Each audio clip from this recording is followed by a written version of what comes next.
sérst í samstarfsverkefni með 7. bekk nemendum í Selásskóla ásamt umsjónarkennara bekkjarins og textílkennara og fengum til liðs við okkur raftextílhönnuðinn Emmu Shannon. Grunnurinn að þessu var að gefa nemendum tækifæri til þess að bæði læra á rafrásir, kynnast bara textíliðnaðinum. Orkuveitan stendur fram fyrir því að við erum með öryggisklæðnað sem úreldist. Hann er alltaf merktur fyrirtækinu, mjög mikilvægt að hann fari ekki í hefðbundna endurvinnslu.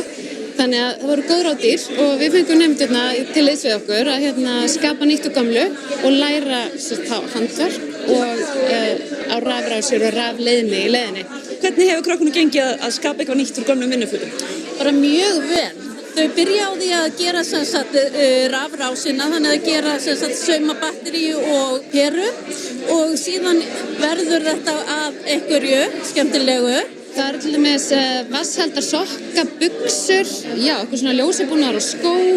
Glerugu. Glerugu. Þannig líka svo frábært við þetta nær til svo hóp sem er kannski ekki alveg að finna sig í textíl, af því þú veist, hún er með rafmagn inni, það er náttúrulega ótrúlega spennandi.